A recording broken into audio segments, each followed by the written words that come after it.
Welcome in, guys. It is another Monday. Welcome, everyone. My name is Janelle Villiers. This is Winston Broderick. This is the first time that you're on the show. Welcome to our Monday Rundowns, where I we like get to that actually. talk. Oh, we get to talk about all of the things that we don't normally get to talk about on Wednesdays. And we love doing this because you guys keep bringing us really cool topics, really cool questions, and then we get to go to other thought providers, other thought leaders, and other content creators to hear about their perspectives and their thoughts about the same topic. So we essentially end up learning together, which is Hmm. really, really. I love it. So let's jump into today's topic, guys, and get after it. Is America's school system broken? Yeah. Great question. I'm gonna let the teacher go first. If you are someone who watches our content, you already know that Winston and I don't feel like the education system here is really serving people or our younger ones to a greater extent for life. Certainly, we want them to be able to read, and certainly, we want them to be able to add, multiply, divide.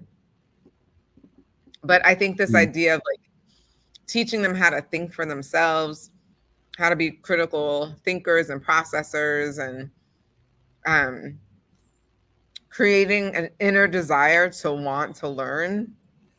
Nope, none of that I feel like is really taught, or and sometimes it's worse than not being taught. It's actually when it shows itself, when a student presents themselves as someone who's just innately curious and ask questions, it's thought of Mm. as being someone who's trying to, go against what the teacher's saying and like go against the system, and like could even be punished. Like the student could be punished for trying to think on their own, and that type of a thing. So I think it is not good Mm. and broken beyond the fundamentals. I want to be really clear. I still think reading and arithmetic are key because you do need those in life. But I think beyond that, it is broken for sure. That's so funny you just mentioned that last part. So I actually disagree. Mm. I actually don't think the system is broken because I think the school system that was designed is working. And I think the points you made highlight just that. I think that I think where people, and this is obviously just my opinion, but I think the reason why we may buck against this so much is because we don't realize that it's doing what it was supposed to do. The American school system was, for the most part, designed during a period of time where there were many unskilled people in America, and they needed to come up with a way to educate, train, and provide for a very desperate workforce. And so the school system that I think for the most part we are still using maybe the skeleton of is what you described now. And so I don't think it's broken only because I think this is how it was designed.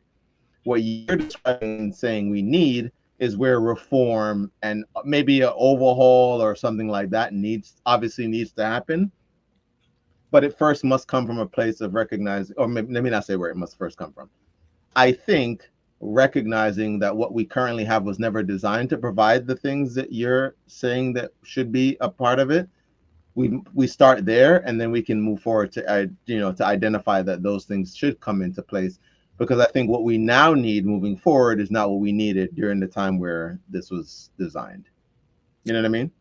Agreed. Yeah. You know. But who we got on the deck today? We have one of our favorites. Again, we only just added him within the past 6 months, I think, onto the show. And so it's been Mm-hmm. great to have Simon Sinek back on with us, sharing his thoughts about education. So I'm really interested to hear what he's got to say. Let's get it. There's a great correlation between business and education, I think. In business, the metrics are lopsided, where we overmeasure money or stock price or whatever it is for the very simple reason is they're easy to measure.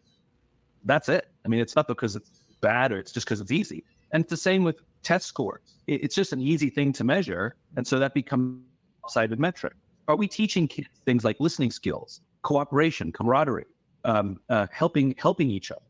You know, these are skills that are really important for life, for socialization, for making friends. And so we might be measuring a kid's performance, but you know, are they helping other people rise in the classroom? Because this is the amazing thing about education, which is lots of people can get A's simultaneously, right? You don't lose if other people get an A. So why not learn to help each other also? And what if you found a student, and I'm sure anecdotally all teachers know this, where the kids sacrificed to help their friends do well, they ended up getting a B or B plus and all their friends got A's and A minuses. You know, okay, that kid didn't reach a certain level of achievement, but that kid is a really special child and a gifted natural leader and probably a great kid in the school to keep around, but there's no recognition or reward whatsoever. And we want to reward that kind of behavior and recognize that kind of behavior. So I think there's a massive opportunity to add new metrics, not get rid of the old metrics, but add new metrics to the education system we have. Wow. Absolutely well said. Absolutely well said. Once again, thank you, Simon. Yeah. Wow. And super succinct, right? Like I love the example he gave. I mean, you could insert any other situation, but I think the example he gave is a really, really poignant one because you can actually relate that to just getting an A, but just like achieving in any other area. Like I've been present. I have been present. I've seen students do that. I have been one of those students who has done that. I've been the recipients of other friends who have done like helped me out, right? Like and we don't, it is not a metric with which we don't have a metric that identifies that as something to be recognized and rewarded if you use that particular example. And so I think the other thing that he just, again, really eloquently points out is that like life skills, how to get along with other humans on this planet, how to come together and work together. Like those are the skills that I would love. Translate. Yeah, I would really love for that to be entered into our metric system and the way in which we determine whether someone is doing really well or not in school. And I think we are. I think we've become lazy because it's easy to just continue using the same metrics that we've been using for so long, even though many people may recognize it no longer serves us in this current day and age. And it's just become really lazy and easy for us to continue to use that. Don't get me on I'll get on my soapbox and also talk to you about how that system is also built to like keep only certain people in places of privilege and power as well. So it's lazy and it's easier to just keep it as status quo. Yeah, I can hear that. I also agree. I love his example because in other areas it is easy to track those things, and we do tend to. I think I said it on another one of the other episodes. Just this idea of we love data so much, and I think at times data can be limiting because just because something statistically can be proven doesn't mean you need to allow you don't have to let it be true for you as an individual. And I also think we also love data so much because it helps supports other areas that we can look to move forward. The metrics he mentioned is like, oh, are we doing better right now?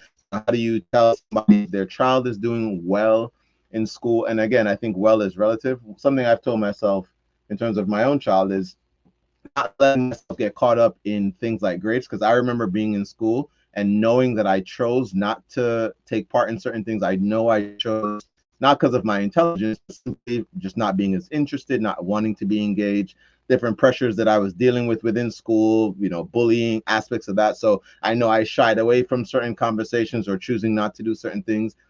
But as an individual, I'm just one person in a school of hundreds of kids. So it's challenging for an academic or teacher or your advisors to find you and help you through a lot of those things. So I'm not going to put that pressure on my child to allow his grades to reflect who I know him to be. Excuse me. So yeah, I love what Simon had to say. You're muted, Jay. Sorry. Yeah, it's also a reason why a lot of people do homeschooling.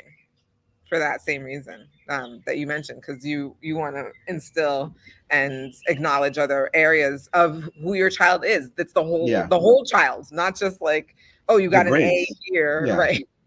Or a Yeah. C here, because like, what does that even really mean, right? What a great question. What does that mean? What does that? I mean, I remember. I mean, we all, well, many of us probably said it's now like things we learned in school that as an adult now it's not applicable. You have no use for much of it in your life, and it's because we weren't. Again, you're just being forced into a structure that is designed to help take uneducated people and be able to at least put people out into the world that can do math. To your point earlier, Jay, to be able to do certain things, but that certain person may not have social skills and find themselves lonely, depressed in other areas because they weren't encouraged in school to foster relationships, to be emotionally vulnerable. So they're going off into the world, smart as heck, could do all these different equations and all this stuff, but don't know how to have a conversation with someone. Yeah. So, but yeah, Let thank you, us know what Simon. you think. Yes. Thank you, Simon. And please put in the comments your thoughts. We'd love to hear them. Don't forget to subscribe, like, ring that Absolutely. notification bell so that way you don't miss another episode. But until next Monday, as always, remember that you deserve the good life. Say that. Say that. We'll see you guys. Be well.